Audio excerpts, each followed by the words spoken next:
Welcome back to the deep dive. We sift through the noise, try to pull out the key stuff for you on topics that, well, really shape your world. That's the goal. And today, we're looking at something pretty fundamental how we connect. We're calling it emotional languages. Think of it as a framework, really. A way to get better communication, stronger connections.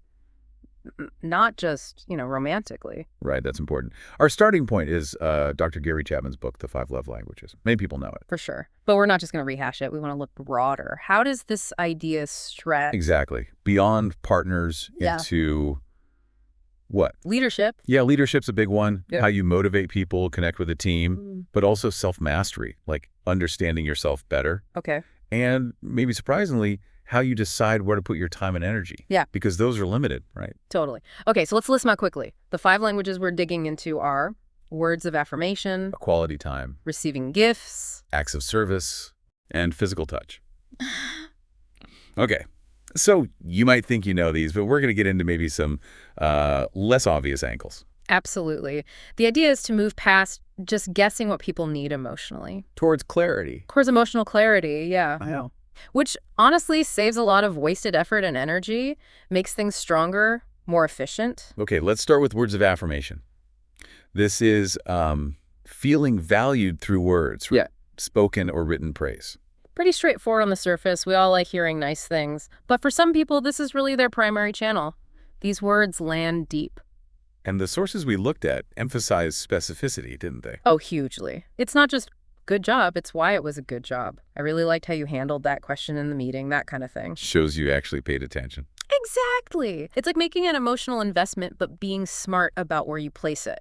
Being intentional. That specificity. It makes sense. It feels more genuine than just generic stuff. Makes you think about internal talk too, doesn't it? How so? Well, if hearing it from others is powerful, what about the words we use on ourselves? Positive self-talk as, I don't know, emotional wealth building. That's a great parallel, yeah. And connecting it back to leadership, the material suggests this kind of specific affirmation is huge for keeping people engaged. Makes sense. People want to feel seen. Right. Seen and valued for what they specifically bring. And the data shows recognized people tend to stick around longer. Better retention. Right. Okay, moving to quality time. This isn't just being in the same room. No, definitely not. It's about focus. Undivided attention. Which feels almost radical sometimes now. It really does.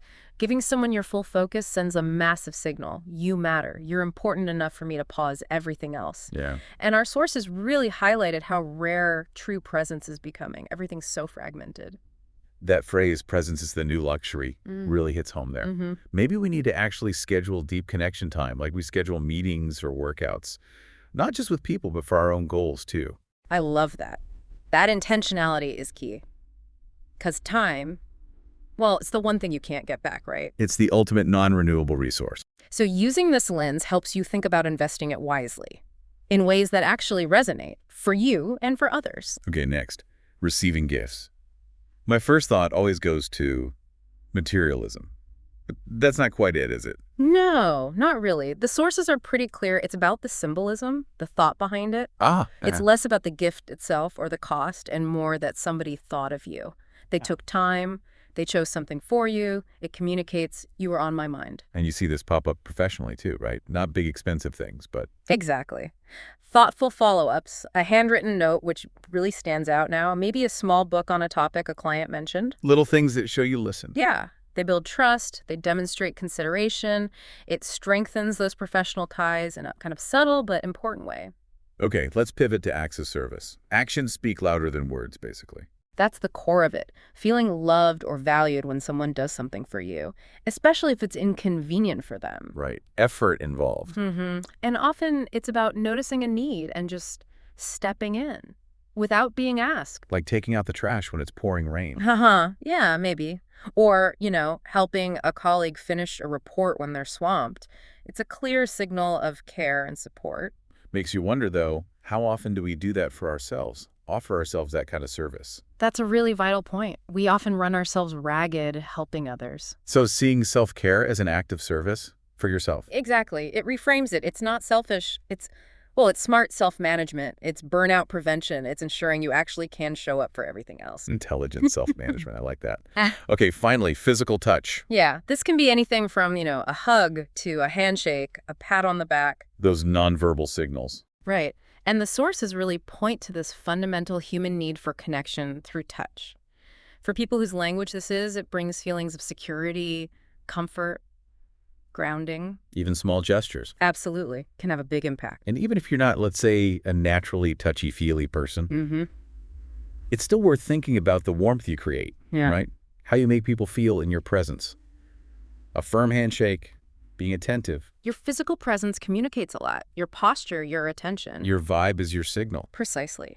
Especially in leadership or if you're an entrepreneur, people feel your energy, your confidence, your empathy, or lack thereof. It comes across physically. Okay, so stepping back. Mm-hmm. Imagine being fluent in all five, or at least, conversant with your partner, your team, your kids. The shift is pretty huge. You move away from just guessing what people need. Emotional guesswork. Yeah, to emotional clarity. And that really is a core part of emotional intelligence, isn't it? Understanding and managing emotions effectively. Yours and others. One of the sources used this analogy. Relationships and high-value investments. I remember that. And like any investment, you need the right approach, the right currency, which is the right emotional language. Right timing, too. And understanding the specific needs of that investment, that person. It's not one size fits all. Definitely not. And learning this stuff boosts your self-awareness, knowing your own needs. Plus, your empathy, understanding others. And those two, self-awareness and empathy, they're just massive life skills, aren't they? Foundational, absolutely. Goes way beyond romance. Work, parenting, everything. It feels like mindfulness, almost, but in relationship. Mindfulness in action, yeah. Yeah. In a world that's often just about reacting, this pushes you to understand first. Be more present, more attuned. And not just to others, but attuned to how you, yourself, how you love your time, manage your boundaries, approach your own growth. Yes, exactly. It extends inward, too. Which brings us back to that idea, emotional fluency is a form of wealth. I really think that's accurate. It's a powerful way to frame it. Because strong relationships built on understanding. They reduce friction, prevent problems down the line. For sure, they lead to more peace, better focus, probably higher energy overall. It's better ROI, right? Right. Across your whole life, personal, professional. Okay, so wrapping this up, let's give people something concrete, a takeaway action from this deep dive. Good idea. First step, maybe some self-reflection. Like, what's your primary emotional language? Yeah. Seriously think about it. What makes you feel genuinely appreciated? And then maybe be brave enough to ask someone close to you. A partner, friend, maybe even a trusted colleague. Just ask, hey, what makes you feel most valued? Be open to the answer. It might not be what you think. Okay, and here's the challenge part. Just for one day, try to actively speak their language.